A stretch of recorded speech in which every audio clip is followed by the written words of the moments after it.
Thanks for joining us, Jamie. Oops. Oh, sure. Yes, we are live, and thank you for tuning in. 2 weeks in a row that we've been talking as we've gone live, but that's all right. It's just a conversation. You're watching the Zone Blitz. We are the weekly webcast produced by NFL Female, www.nflfemale.com. Be sure to jump on there and check out all the great articles, all the wonderful shopping, all kinds of stuff on there, and you can find me there writing about the Tennessee Titans because I'm the official fan reporter for the Tennessee Titans for NFL Female. I am joined by two of my favorite women in the entire world, my regular co-host, Sonja, who I'm getting ready to bring in, and then we're going to introduce you guys to Jamie Kelly, who is a fantastic sports writer and just all-around great gal and great follow on Twitter. So right now I'm going to kick it over to, by the way, I'm Sharona. You can follow me on Twitter at Sports by Sharona if I didn't tell you guys that, because it's been a day for Sharona. So I'm going to kick it over to Sonja and let her do her intros and bring Jamie in, and then we'll get started. Cool. Hi, everybody. I'm Sonja. I am the official Detroit Lions fan reporter on NFLfemale.com. And I am as well having a day, but it's going to be fine because I get to talk now about football with my boo, Sharona. And that's right. Exactly. And say hello to a new friend, Jamie. How are you? I'm doing so great, and it's been a day here in Texas as well. So I think we should all just have a cup to the side here and maybe come up with a game to put this day to an end on a good note. Absolutely. Now, Jamie, I know that you talk a lot about the NFL, but in particular, I think the NFC, you would agree with me, is sort of your forte. We're going to kind of focus a little bit on the NFC, and I really miss that we didn't get a chance to talk about the Cowboys before that disastrous game Sunday before the Tennessee Titans, but we'll talk a little bit about that. But before we get there, tell everybody about your wonderful website. Sure. Well, I'm Jamie Kelly, as the lady said, and I'm the CEO and founder of The Scoop, and our website is thescoopzone.com. I really wanted thescoop.com, but of course somebody else took it, as goes life. So thescoopzone.com is where you'll find all kinds of cool articles about sports and entertainment, and what makes us different is we write about those things with a sense of humor. We're very snarky, we're very smart alecky. You might see an occasional cuss word, but that's just the way we look at life. Life should be fun, and we like to write about sports and entertainment from a fun angle.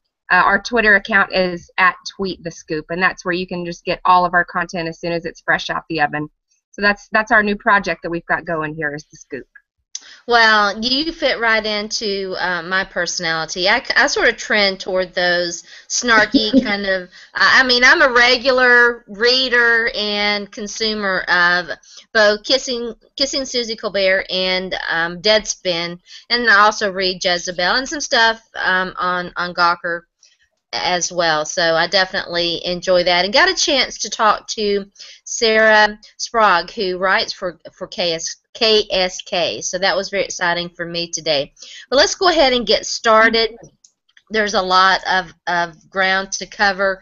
I want to get the conversation going with a question to Jamie. Jamie, the Saints, and incomprehensible 2-0 or 0-2. Are the Saints in trouble? You know, I went back and looked at both of those games, and I think of all the teams that got off to a bad start, I really feel like they have the best chance of figuring it out. Really, a couple things got my attention. One, credit to the Falcons and the Browns for just shutting down those wide receivers. Yes. Luckily for the Saints, they have a guy named Jimmy Graham, so they made some adjustments and figured that out. But really, their defense, I'm concerned about their defense. And, you know, especially with, you know, Rob Ryan being there, they've got the talent, they've got the pieces, they've got the formula. They just need to get it all together. But I think they can do it.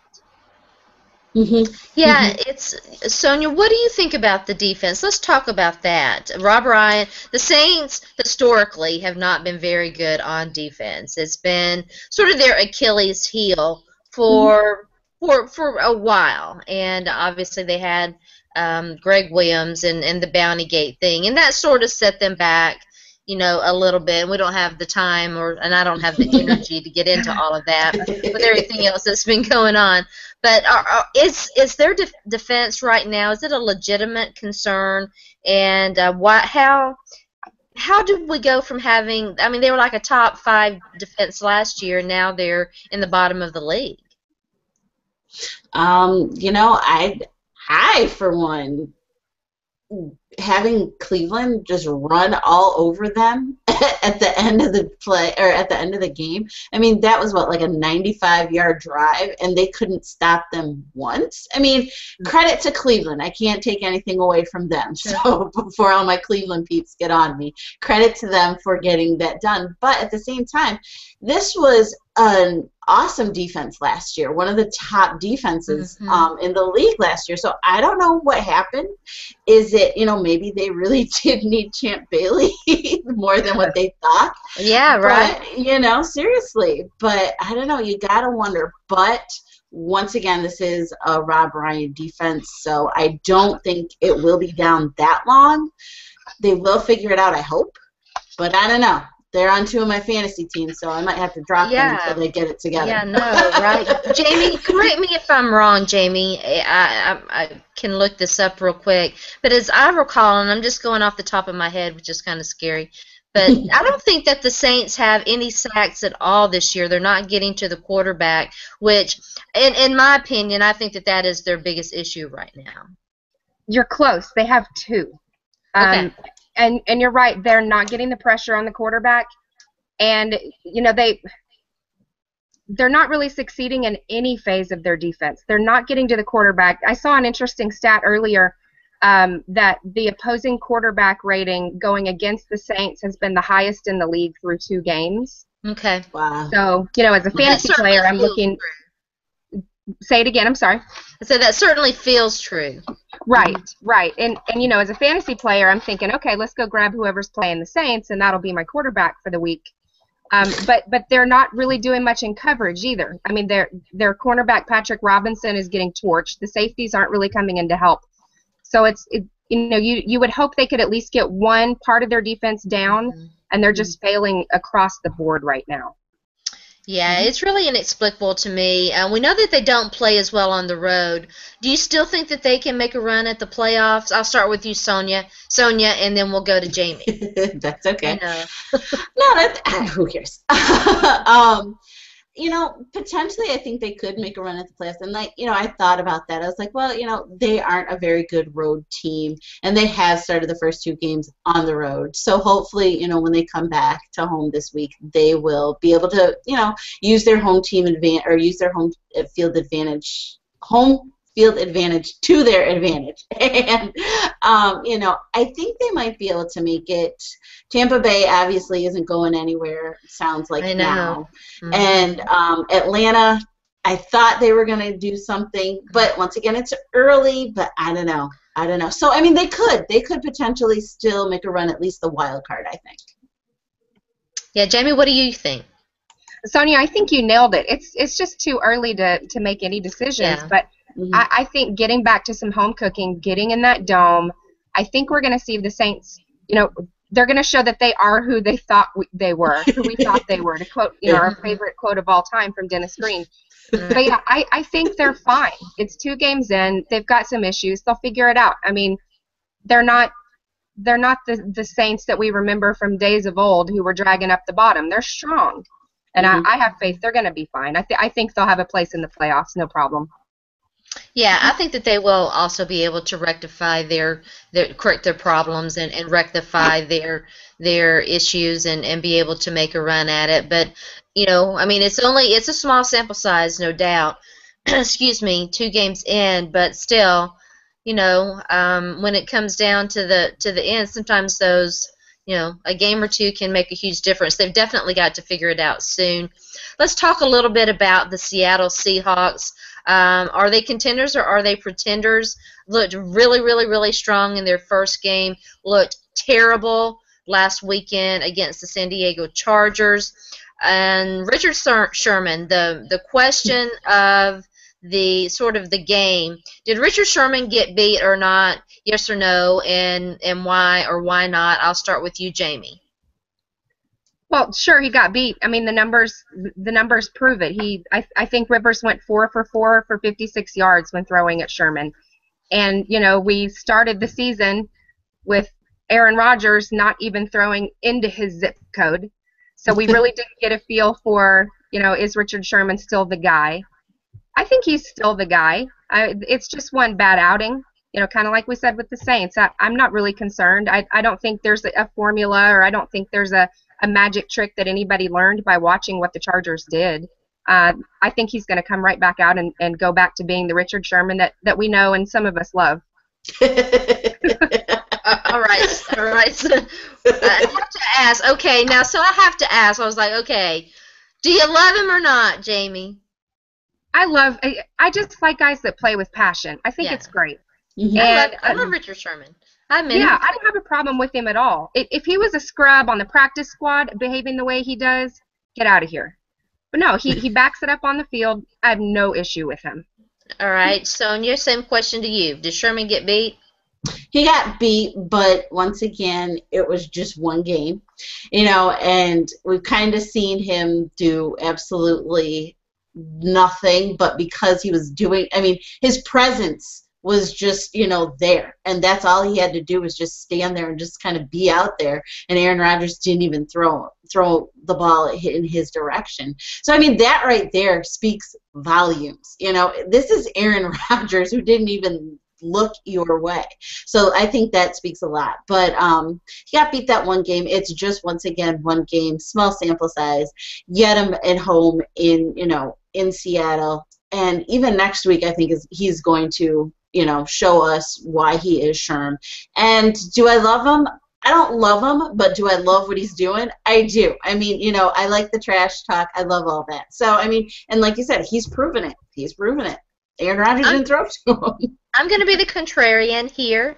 I do not think that Richard Sherman got beat or exposed. I think that he was the numbers were for. He actually wasn't, from my recollection. I could be wrong. I think that one of the receptions that he was in on coverage, it wasn't actually his assignment. It was, I forget which one of the other, but he was definitely part of it. Look, the other team gets paid too, and I think that we tend to overemphasize. It was only 3 or 4 catches for, I think Jamie said 56 yards. To me, that's not getting beat. It just isn't, because you know, the San Diego Chargers have some offensive weapons. Phillip Rivers is coming off a career kind of season for him, and you know, their run game before Ryan Matthews got hurt again, their run game was stout, and so I think that, you know, he gave up some receptions. That's going to happen. I don't care how good you are. It's going to happen. So that's just my perspective. But, you know, I will say this, and I do love Richard Sherman, but I will say this, dude, you can't just preen before the cameras when you're doing well and then refuse to speak to the media when you're not. And that's my only complaint that I have whatsoever about you in that game. So, all right. So let's go ahead and move on. Let's talk about that Washington team. Washington, we've already seen RG3. He's injured. The little question, I haven't seen the latest injury report on him. We'll have to get Will Carroll to weigh in, our second guest to weigh in on that. But RG3 is out, you know, for the time being. Kirk Cousins is in, and we're starting to hear some interesting comments from Jay Gruden. And what I have been told, sort of, you know, behind the scenes, is that there were some in the locker room who wanted Kirk Cousins to start anyway. Does Washington have a legitimate quarterback controversy? And if Kirk Cousins continues to play well, he played well in his first game. If Kirk Cousins continues to play well, do they trade Robert Griffin III? Jamie, I'll start with you. Man, that's a hot potato. Do they trade him? Man, it's sad to see how much they've invested in this guy and how little they've really gotten back. And I hear you on the quarterback controversy. I mean, that's going to happen on any team. I mean, there's three things guaranteed in life: death, taxes, and calls for the backup when your team isn't exactly doing well. right. You know, the backup quarterback's the most popular guy on the team. Yeah. Right. And yes, Kirk Cousins came in and was great. I mean, I think I read 250 yards, 2 touchdowns. It was the Jaguars. Okay, so I'm kind of going to keep my cool on that. I would like to see how he does in his next couple games. The last I saw before we did the call was they're looking at 4 to 5 weeks for RG3. Obviously, Will know when he joins later, but that's a pretty good, as we keep talking about sample size, that's going to be a pretty good sample size to determine if Kirk Cousins should be the guy. Do they trade him? Do they trade RG3? I don't know. I can't even fathom it right now, or what they would get in return for him just because of all his injuries. I'd love to hear what you guys think. Yeah, Sonja, I will let you weigh in, and then we'll discuss that. What, if any, trade value does RG3 have? But first, let's talk about, it's still a lot of football left to play, by the way. Yes, there's way a lot of football left to play, and everybody who knows a little bit of something about me knows that I'm a huge Michigan fan, so anytime I see Kirk Cousins, I get a little nauseous, but that's just me. But I also have a lot of friends who are Redskin fans, so, I do like to see them win. And Kirk Cousins did do well, but like you said, Jamie, it's the Jaguars, and, they've pretty much gotten beat the last 6 quarters like a drum. So, I mean, judge it based on that, if you will. But if he comes and he, is able to do some things in Philly next week, I think that, the calls will become a little bit more substantial and legit. And, just watching his performance and, what do you do with RG3 if Kirk Cousins becomes the man? I have no clue. I mean, you don't want to see him traded. You don't, but that's probably the only thing you could do. But what do you get? Like you said, what do you get for him? You'd have to trade away your franchise almost. Well, it is really a good question when you consider all the draft picks that the Redskins, that Washington team gave up to draft Robert Griffin III. They moved up in the draft. They gave up a ton of picks. Now, all that's past them, and I think that they're back to to square one, but still not having the benefit of picking up players and having draft picks allows you so much freedom and so much wiggle room to be able to to craft your roster, particularly the back end of your roster, which is really where the Redskins have struggled. The past couple of years they have not been very deep. They have you've seen that as they have struggled when they've had injuries. So I definitely think that it's a situation that that bears watching. I think that this could be a bit of a humbling experience for Robert Griffin III, and I think that from everything that I've heard, that's something that could benefit him. Understanding that there's more to it than being a star quarterback. You have to put in the time, you have to put in the work, and you can't lead if you don't have the respect of your teammates. So, and there's been some question there. You had some guys. I think back to Santana Moss took a lot of criticism for coming out with his statements last year, but in hindsight, I think that we're seeing that he was speaking from the locker room. Don't you think, Jamie? Oh, I agree. Yeah, there's no way he was the only one feeling that way. Yeah. Yeah, I completely agree with that. Sonja, what about you? Do you agree with that? I do. And, I think that this is going to be a humbling experience. And, you thought last year was going to be a humbling experience for him. Yeah. But, I don't know, sometimes hard head, soft butt. You just got to, Yeah.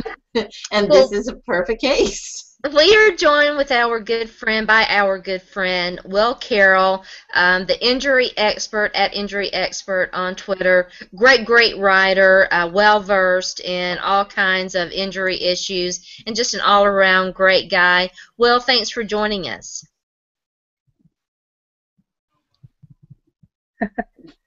I can't hear you, Will. We can't hear you, Will. We can't hear you, Will. But he's got an adult beverage. I saw that. Can't hear you.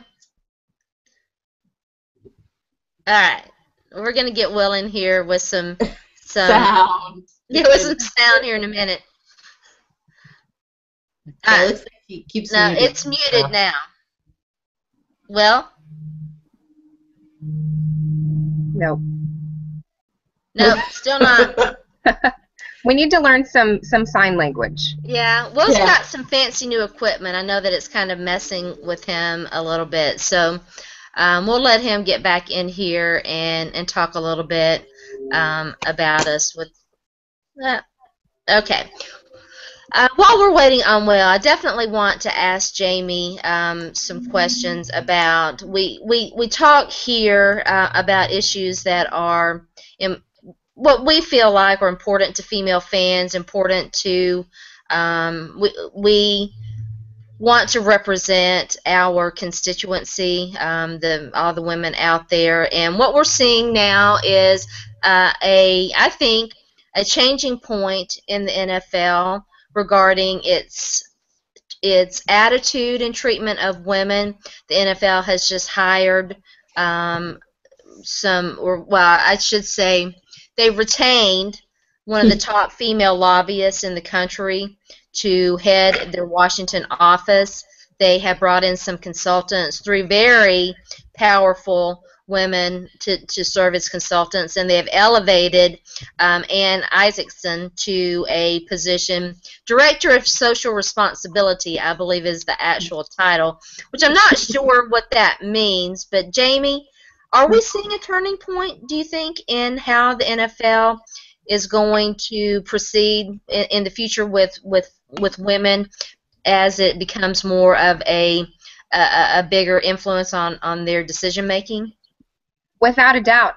Goodell is in a pressure cooker, and the pressure is coming hard, and the intensity is up because women make up a giant portion of his consumer audience. There's a ton of money that's coming in from us, and it would be really easy for us to cut that off if we really wanted to, if things weren't being addressed the right way. Yep. I think he's finally realized that he's got to get ahead of this, or it's going to start affecting his bottom line. And his job is in jeopardy right now because of the mishandling of all these numerous incidents. Mm-hmm. And I've even seen some calls for Condi Rice to take his spot. Which, man, that would be the ultimate last domino to fall. I would love to know what the short list is there. Will, are you with us? Can we hear you now? No. Not yet. Oh, Will. It would not be us without some technical difficulties. I'm going to say this, and I know Jamie's going to have to leave us here. We would love for her to have to hang out with us the entire time, but I know that she's going to have to leave. But before we, Jamie, before you leave, we didn't really get a chance to talk about that Cowboys-Titans game. I do want to talk real quick about that. Sure. But before we get you out of here, I do want to talk a little bit about the women that he did bring in. To me, the lobbyist, and I'm trying to think, her name is escaping me right now. Hagan is her last name. She is a big hitter.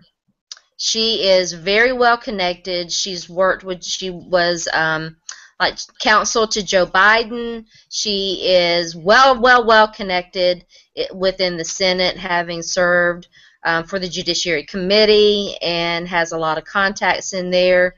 I think that this could be for women that the hiring of her could be huge. I agree, and it's down to, it's his last chance basically to save this situation, and I think it, it says a lot about just the way things stand in society as it is. Women have more of a voice now than we ever have before, across all boundaries, and it was only a matter of time before the spotlight was on the NFL. And I agree with you. I need to do some research on these women he's brought in, because I don't know a lot about them yet. But just the fact that one was a very high-powered prosecutor, and may still be. I didn't get a chance to really look at her closely, but she was the head. One of the women that's going to consult was the head of their domestic abuse prosecution for the New York City prosecutor's office, the district attorney's office, and then one was the creator and founder of a very well-known, No More, I believe is what it's called, a very well-known domestic violence coalition group that is determined and working very hard to help eradicate that issue. And then the third one, I'm drawing a blank. I know that she had extremely good credentials. So, yeah, I think the reason why I think that the lobbyist is so important, I looked at her more in detail than anybody. The NFL, I think, is bracing. Roger Goodell is having to answer private questions from members of Congress. He's receiving a lot of phone calls. Sponsors are asking questions. Sponsors are coming out.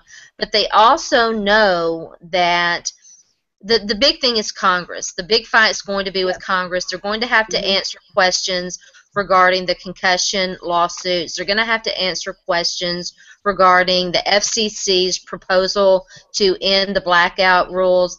And there's going to be some tax policies that are going to be formulated in the upcoming session. There has been some talk regarding whether the NFL's precious tax-exempt status is going to be in trouble. That is huge. And I think that this is a prime opportunity for women to take advantage of this situation and to keep the fire under Roger Goodell and the NFL's feet to make sure that our voices continue to be heard. And you're right, because all these young men and young women that are buying these jerseys and getting these jerseys and idolizing these people, it's up to us to help guide that narrative, to help make sure that they are setting the right tone. And I'm with you. I think changes are abound, and I'm excited. As a parent, I'm really excited to see the outcome of these hirings. I am too. Will, are you with us now? I hope so. Am I? Oh, yes! I had to go back to the old setup, so sorry about that. I have the fancy new studio and trying to use it with Google Hangouts. I love your backdrop. Your backdrop is so cool. Gorgeous. I love it. This is not HD. This is actually just wallpaper. So. It's very cool. Like it's real cool. wallpaper, like it is a wall. This isn't a fake thing. This is. That is very awesome. Cool. Wow, that's so sweet. Well, Will, we were talking about Robert Griffin III, and what is the latest on him? And whether or not he's going to return this season. We were discussing whether Kirk Cousins is going to snatch his job. Yeah, that's an interesting question, Sharona, because one of the things that we have to remember here is it's not just the injury. It's a question of the timing of his return and how Cousins plays in the meantime. Washington certainly looked good without Griffin on the field while they were trying to figure out what was going on with him. What's actually happened is it was not what everyone, including myself, thought it was. That looked like an ankle dislocation. That looked as dramatic and bad. as gruesome as almost anything. Unfortunately, we've seen far too many gruesome injuries. We had Noshan Moreno and Tyler Eifert with elbow dislocations. We've had knees going out, a spate of MCL injuries, but Griffin's was, especially with that close-up that Fox gave us of seemingly the bones coming out of his shoe, looked bad. So, even his own doctor was on TV going, oh, this is so terrible, he's lost for the season, there's no way he can come back from this, there's fractures and ligament tears, and it turns out it was not this. Basically, this was one floor south. Instead of being an ankle dislocation, where we all think of the ankle, it'd be easier if I had a graphic here. You posted an excellent one on Instagram, by the way. I loved that. Yeah, I mean, that was his, you only have 30 seconds, and it's about as simple as you get. It was a bone in his foot called the talus. Instead of the ankle, where we normally think of it shifting, it was one floor down, and it shifted. Now, it shifted. That's bad. You don't want it to happen. The last thing you want is bones shifting around. But on the other hand, it could have been worse. What we're looking at here is somewhere between a 4 and an 8 week loss. Now, can he come back and be functional? That we don't know. We've just never had an injury like this in the NFL. Normally we see this in car crashes. And the minute anybody says, oh, car crashes, I go, hey, wait, I'm in Indianapolis. Let me talk to some doctors that do a lot with those and at high velocities. And there have been a lot of those in sprint cars, not sprint cup, but sprint cars, where the drivers are exposed. In the IndyCar previously, you see that a lot. And when you see those kind of fractures, they do come back very well. But a race car driver isn't Robert Griffin. So there's that question. So there's a bunch. I think we are going to see Griffin back sometime this season. Cousin said, this isn't my team. I'm just going to try to keep it together until Robert's back. So I do think we're going to see him back somewhere around, I'm going to guess we're going to see him on the field around week 9 or 10, and that he'll be back on the playing field, practice field, I meant for 9 or 10, somewhere in the 10 to 12 range. And that'll give them time to figure out whether or not he's the guy to lead them into the playoffs, if that's even in the discussion then. I want to ask you one more question, then I want to let Jamie ask you some questions, and Sonja too. Is it fair to label? Ask questions? Hold on. She does, I know. Set you up, Will. It's a setup. It's a trap. It's a trap. We got you. Is it fair to label Robert Griffin III with the injury-prone label? He's been injured, and he's been injured a lot. So on some level, yes. On the other hand, it's not like these are small injuries that don't happen to anybody else. This was a fluke occurrence. It's never happened in the NFL again, or before. So, do we hold a 1 in a million move against him? It's possible you could win the lottery twice, but it's not real likely. So on this case, you have to look at, his ACL blew twice. That's happened to other guys. It's not his fault. Maybe it's his dad's fault. Maybe Robert Griffin Jr. passed down bad ligaments to him. We just don't have that kind of knowledge now. So 3 traumatic injuries, it just happens to be in the bad. If you're a bad driver and you're getting 3 car wrecks, yeah, I'll blame that on you. If you just happen to be in the way of 3 bad drivers and getting 3 car wrecks, I don't want to tag you with something like injury prone. All right, Jamie, it's your turn. Being in Dallas, I would be remiss if I didn't bring up that guy. Yes, good call. That guy. We've talked a little bit before offline about Tony Romo and how his recovery might be affecting his performance on the field. And I wanted to ask if there were specific things that you could link, specific mistakes he's making that you could link to the injury, the recovery, and what can possibly be done to help him get over some things. Honestly, the first week I thought he looked a little reluctant, that he didn't want to take a hit. And in the second week, I think it's less about that he's avoiding hits or he's soft or he's hurt, as it's still in his head. I think this is a psychological thing now. Griffin's the ultimate example of this. He came back last year, and there were so many questions about his knee, but nobody let him get confidence in his knee. He was the last one to get on track with it. So I think the same thing's here with Romo. He's heard nothing but questions. He wasn't allowed to get into his normal pattern. He didn't have a normal camp. He didn't have the things he's used to having to go into a season. He's never had this kind of injury before. So I think this is a confidence thing. You take a hit, you know you can get back up. You take a big hit, and you know you can get back up. He's still got it in his head, and certainly the talkers around Dallas, whether it's the fans, the people on radio or TV, as we know how brutal they can be, rightly or not, Tony Romo is taking a lot of heat, and that's, everybody says, I don't listen to that, it doesn't get in my head. It does. Yeah. So I think he's going to have to get his confidence. And as we saw with Robert Griffin last year, that can come very, very slowly, if at all. So I think Jason Garrett's got to get him to a point where he feels more comfortable. Does he feel comfortable being exposed back there in the pocket? Would it be better to get him a little bit on the move? Would it be better to have him throwing shorter passes, even though that doesn't play into the talent they have around him?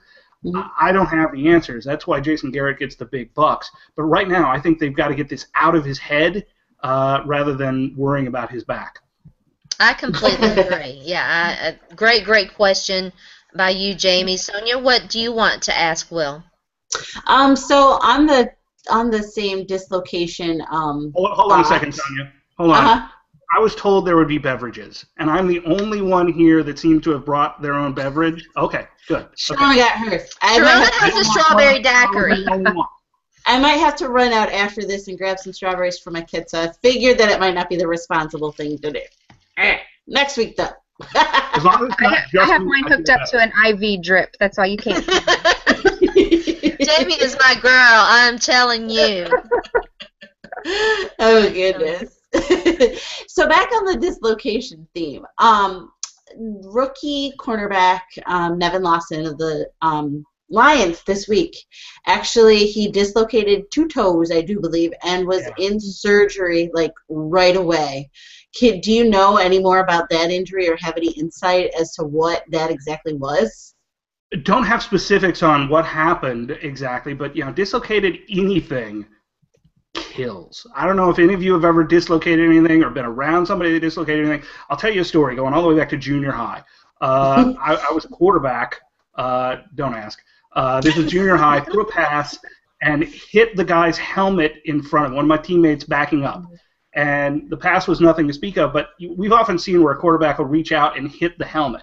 Well, my index finger hit the helmet and dislocated. Just popped right out. I was 12, and I was screaming. And I ran to the sidelines on a sprint. And the coach reached out, popped it back in. Pain was pretty much immediately gone, though it swelled up a bit later. It was only then, after it popped back in, that I realized I had run to the wrong sideline. Oh, my goodness. Nice coach. Very good. Stuff. Dislocations kill. Now, what happened with Lawson is he had a multiple dislocation, and they weren't able to reduce it. Now, reduce just basically means pop it back in place. We heard the term a lot with Griffin. We heard it with Eifert, and we also heard it with Moreno. Basically, they weren't able to pop it back in. And in those cases, the problem is that it can basically pinch off either nerves, causing exceptional pain, though you can hit them with a painkiller, and it's tolerable. Worse is when blood vessels get cut off. And in that case, you have to immediately do something. Now, surgery doesn't always mean cut him open, get him out there. Sometimes it means, and what I believe it means in this case, is that they weren't able to do it at the time, so they had to basically knock him out to do it. And now, they may have had to open him up. I haven't been able to confirm what exactly happened, but they had to knock him out, get him out of the way. And in emergent situations where the blood vessels are cut off, if that's a way for less period of time than you think, you lose those toes, and that's certainly bad. So I've got questions about what they had to do, when he'll be back. This is certainly not a common situation, and quick work by the medical staff will at least get him to keep his toes, if not come back quickly. Jamie, Sounds good. Jamie, do you want to ask anything else? I don't think so. Romo was the big one for me. There is one representing the Dallas audience. What do the Cowboys do about Sean Lee? Not much you can do. It's a devastating loss. Their teams overcome season-ending injuries all the time. But it's really tough to come back from when you've built your defense around someone, and Lee is clearly the talent and the centerpiece of that defense. So you just wait. I mean, the great thing about this, if you can use the word, is that you can come back from this. This is the kind of injury that we've seen time and time again. Guys come back from ACL surgery all the time. If you watch Monday Night Football, Reggie Wayne doesn't even look like it happened. He's running around. He's making cuts. he looks great. We've seen time after time that guys can come back from ACL surgery. So Sean Lee is going to come back. He's going to come back 99% of what he was, and it's predictable that he'll be back for next season. So it's unfortunate for 2014, but they can at least look forward to 2015 and know there's one less hole they'll have to fill through free agency or the draft. Fair enough. Well, let me ask you this. I haven't seen the numbers. I haven't seen any comparison of the numbers. You may have them, but it does, just from a field test, seem like the first couple of weeks in the NFL this year there have been an overwhelming number of injuries as compared to the past. Is there an explanation for that? Does it have anything to do with the playing field? And if it does, is it time for the NFL to take a look at that issue? Let me separate this into two parts. On the field issue, I share your concern with that, and it's something I've actually talked about last week on Twitter. I was saying, I think the field situations in a lot of places, whether it's Levi Stadium in Santa Clara that has a brand new field that's had to be replaced. We've seen trouble in Pittsburgh and Chicago with grass fields, and certainly, especially indoor stadiums like Indianapolis and New Orleans before they added new turf. They've had a lot of hardness issues, and we've seen ankle and foot injuries, especially foot injuries in Indianapolis. Turns out the NFL is actually measuring the hardness of each field. Oh, good. Before game time, they're recording those, they're checking those. There's certain things they have to do. It can't be above a certain hardness. It can be as soft as you want, which is problematic as well. But it's easier to fix hardness. If a grass field is too hard, you water it down. And that's simple enough. So they are monitoring this. It's not public, but I talked to people in the NFL that on background told me flat out this is something they're watching. So that's at least encouraging. The other issue is injuries. And the thing is, if you look at this week versus last year, 2 years ago, 5 years ago, which is as far back as we can go with the injury data that we have, injuries aren't up. Okay. Now, it's surprising. And you also have to remember that, when the third-string tight end who's playing on special teams gets hurt, nobody notices. When the backup linebacker who comes in for a play, when the nickelback comes in and gets hurt, if it was a band, that'd be kind of cool. I like Nickelback. I know, I'm weird. You're the one. There's a lot of people. So there's a lot of injuries we don't notice. What it is perception. When one player gets hurt, one big-name player gets hurt, we notice. When it's two big-name players, people start going, oh. When it's three, then people start panicking and go, oh, what's happening here? And I get this. Every time this happens, and this time it was not three, it was four, it was five, seven. It was big-name players, the guys that we have on our fantasy list, the guys who you're excited to see, the guys you pay money to go out and watch the games. So, yeah, this is something of a perception issue. The problem is we're seeing more and more of this. I do believe that the injuries are up for a lot of reasons. The most being simple physics. These players are getting bigger, they're getting stronger, they're getting faster. And you put mass and acceleration together and you get force. That's just simple physics, and you can't beat it. There were two plays this week that really stood out for me, and none of them were the injuries. The first was played last night where there was a Darren Sproles screen and 35 yards downfield. I watched the game for a second time and was really watching to see how this happened. But Travis Kelce was out in front of Darren Sproles. And he's Darren Sproles pushing is not as fast as a guy you can get in the NFL, and here's the center way out on a screen. The other was an interception that was thrown. I think it wasn't Joe Hayden. It was the other cornerback that was running it back and nearly got a touchdown. But Saints tackle, who became famous during Combine, Tavon Armstead, blew him up, nearly caught him, was stepping down and was ready to just destroy him had there not been that one last-second block. But here's a guy who was a 6'4", 310-pound tackle that was making up ground. The cornerback got the ball on the 50. Armstead was at the 40. The All-22 shows that he gained no ground whatsoever on him, and without a block, he had the angle on him. How How does this happen? Mm-hmm. You go back not that far. I think all of us are old enough to remember Refrigerator Perry, who was the first 300-pound starter in the NFL. Mm-hmm. Now you can't find a defensive lineman or nearly an offensive lineman who's under 300 pounds. I was watching a high school game where everybody across the line except the center was at least 300 pounds, and the center was 290. So we're just seeing this increase in size. We're seeing an increase in speed. We've reached the limits of the human body, and they can get bigger, they can get faster, but man, when one of those two runs into you, you're going to get it. So if the player, we can say, well, let's put weight limits on the players. Well, that just means they're going to get faster. So you got to balance out that equation. And I think we're just seeing extremes. Even if you go back to the Griffin injury, he was moving so fast laterally and had so much friction, and I think the cleats are an issue as well. When he planted his leg, his body couldn't handle it.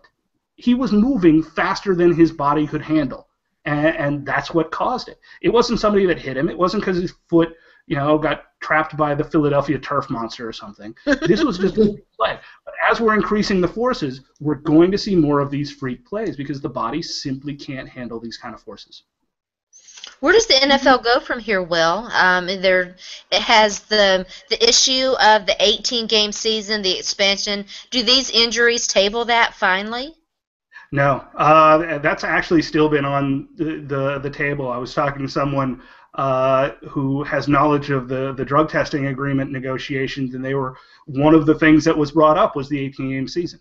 And the owners are always saying, if you give me this, then I'll give you that. And that was one of the things they were hoping to get back. I don't know why it was involved in this. I thought this was off the table until at least the next CBA, but apparently not. So a tough situation. I think the problem is that we still have this comes out racist, and I don't mean it to be purely racist.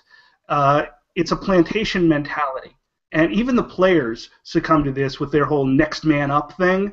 The next man up is never as good. There's a reason you were second string, buddy. There are situations. Kirk Cousins may end up being a better quarterback for this team than Robert Griffin, but that's a stylistic issue, not a talent issue.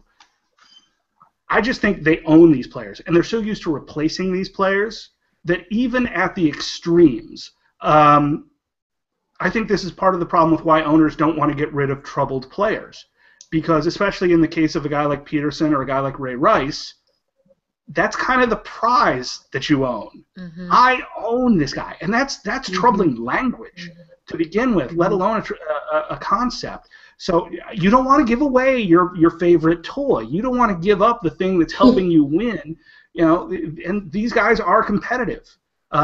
Billionaires with their toys get very, very competitive amongst the other billionaires with their toys. If you don't think they're trash talking and calling each other and wanting to win, those rings mean as much to the owners as they do the players. So it puts a really difficult situation because they're used to just replacing these players. There's always somebody else. There's another guy off the street. There's another guy we're going to draft next year. This guy's going to go away. You see it in the discussion about concussions. They're disposable players for the most part. The only time that they want to talk to these guys are when they're bringing them back for an award ceremony, and that's only the great ones that really paid off. The Jerry Rices, the Joe Montanas, we had Gary Brackett here in Indianapolis, was a horseshoe legend. Those situations, it's this entire plantation mentality that remains, and I don't mean it in a racist way, but it does carry those connotations, especially since we don't have any African American owners in the NFL.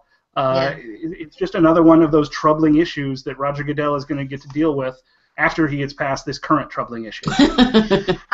I think we need to let Jamie go. She's got to go do some mommy duties, and we want to thank her for joining us. We hope that she'll come back and talk some more NFC with us, Jamie. Well, yeah. Anytime you want me, I will be back. This was so much fun. Awesome. Thanks so much. Give Jamie a follow on Twitter. Jamie, give your Twitter a big shout out once again. Definitely. My account is at Jamie Sports Talk, and I'm an overtweeter. I warn everybody. Will knows this. I'm an overtweeter, so I understand if you unfollow quickly. Overtweeters unite. I know. And my company, The Scoop, is at Tweet the Scoop. So if you hit both of those up tonight, you won't regret it too quickly. Well, we'll tweet out all of that information for our watchers, for our viewers. Thanks again for joining us, Jamie. We really do appreciate it. Well, back to your point, you knew when when the tapes on Donald Sterling came out, that he certainly wasn't the only owner of a sports franchise that had that mentality, and I completely agree. Again, I don't want to make this a racial issue. Now, No. No, it's not. But I think it was Mark Cuban that had a very adept take on this, because he was like, you don't want to go down this slippery slope. Owners do things that you don't like. I mean, Daniel Snyder has been called on the carpet for a number of reasons, but mostly the racism of his team's name. Jim Crane, the owner of the Houston Astros, had racial and I believe sexism issues that stuck in my head, so maybe I'm wrong on that. And it almost cost him being able to buy the Houston Astros. He had to settle a federal lawsuit before they were allowed to bring him through. There have been a number of situations where ownership groups have done things that we don't like. There have been a number of, you can talk about especially all the people in oil. Terry Pagula, who just bought the Buffalo Bills for $1.4 billion, made his fortune in oil and natural gas. And one of the techniques that he helped bring to wide use is fracking, which is where they use substances to actually crack the ground and force more natural gas. But environmentalists are rampantly against this, and there's a lot of evidence that it's very bad for the ground and the groundwater, and there's some real long-term problems for it. So on the one hand, hey, great, you saved the Buffalo Bills, you're going to keep them in town. Okay. On the other hand, maybe there's environmental questions about how you made that $10 billion that allowed you to buy this team. Well, you're seeing that with Jimmy Haslam in Cleveland. We've seen that with Haslam. You've seen it in Atlanta with the ownership and the Danny Ferry issue, where there was a lot of racial talk, talking about an African player and saying he had a little African in him. He had a lot of African in him. He's from Africa. I thought, well, dang, had the greatest response to that. He's like, oh, I got a lot of African. Unfortunately, we've got far too many billionaires doing shady things, just like there's a lot of poor people doing shady things. But if we're going to knock them and make them sell their team every time they do something shady, we're going to have a a sales. We're going to have a lot of sales. I completely agree. It's definitely a very dangerous. It's definitely a slippery slope, and I've talked a lot about how Mark Cuban, I thought, was a little bit criticized a little bit unfairly, because he is a very thoughtful man, and he'll oftentimes say things that you might not agree with, but they are very thought-provoking. Let's talk a little bit. We're gonna go just a few minutes over, because I do want to ask Will. The last time you were here, Will, we talked about the new technologies in helmets. We're seeing now teams are starting to use sensors with, you see that with Chip Kelly and the Eagles. I believe the Packers are using it. Is this the wave of the future, and are other teams going to use it? And what other technologies can we expect to see? Yeah, there are a bunch. Actually, there are at least 14 teams that I know of using sensors on some level. There are a couple different technologies. The Eagles and the Packers both use one called Catapult. Catapult Sports is actually an Australian company, and they're using this for a number of different reasons. We're seeing wearable technology, basically the same as Fitbit or a wireless technology that allows you to track a player and track their heart rate. We're seeing a number of these. Actually, I can show you one of these. This is a watch. I don't know if you can see this on here. Yeah, I can. And cool. if I start this up, you will see that's a laser. And when it's placed on the wrist, it actually takes the heart rate and is exceptionally accurate. I want one of those. That's $100. This is a Mio Global. This is called that the is Mio very cool. Mio. If you have a heart attack, you'll get to have one of those. There's a lot of technologies out there. The Catapult, CBS is using a technology called Zebra, and I saw none of it on their first telecast. Basically what it is a system of cameras, much like what the NBA is using to track players, where it can basically draw out the plays. And we've all seen coaches at the whiteboard doing things. We've all done it. But this will actually draw it out so we can see actually how the plays happened. And you'll see that a player ran 5 yards this way and accelerated as he cut up field. And we'll be able to kind of compare and contrast how players are actually running. It's not going to be like soccer where a player ran 10 kilometers and turns out that's absolutely meaningless. But seeing things like heart rate, seeing how much players can move is going to be a big thing. We've seen it in practice. The NFL does not allow the catapult-type sensors or heart rate in-game. So that's unfortunate. They also are not using helmet sensors this year, which is something they have in the past. Helmet sensors could show us when concussions happen, or at least tell us how many times a concussion-like force is there. Why aren't they using them? There is no one will explain it. No one will explain why they're not using it. Maybe they don't want the data out there. Yeah. The concussion settlement is done, so that excuse is gone. The settlement has happened. The judge has approved it, so that excuse is just absolutely gone. What we need to do is get this technology out there. One of the helmet manufacturers, Riddell, with their SpeedFlex helmet, actually has a system built in that will alert if the team buys it. Anytime that happens, there's a little box that says, "Hey, 62 took an impact. Go take a look." It doesn't tell you how much, what direction. It just tells you an impact happened. There are systems that are very simple that do the same sort of thing and count it. The Sports Legacy Institute has instituted a program they're calling Hit Count, and they have some sensors that they're using, and there's some controversy around it because they want to certify them and have a fee. I think Chris Nowinski is doing God's work out there. So there are some very sophisticated sensors that can tell you exactly how this happened and almost recreate it. But that's a technology I'd love to see come in. I'd love to see the NFL lead with it. $10 million they put in research for concussion technology. We've seen no results. Hopefully we will at some point. We're supposed to get a progress report sometime in October. We'll have to see how that goes. But we are seeing the start of the technological revolution with concussions. We're starting to see sensor data. I think people are going to get more and more in tune with this. You see more and more people with Fitbits. I think the Apple Watch is going to really expand the market greatly. So it's one of those things where it's coming. I'd love to see the NFL lead rather than follow. Yeah, I completely agree. Great stuff. Well, we're going to let you get out of here, but before you go, tell everyone where they can find you, and give a big shout out to your excellent work on Bleacher Report and your new hot radio show. Yeah. That's a whole big thing. Of course, you can find all my work at Bleacher Report, and on Sundays we're doing just a ton of video work, which is why I have that big HD setup back there that unfortunately doesn't work with Google Hangouts.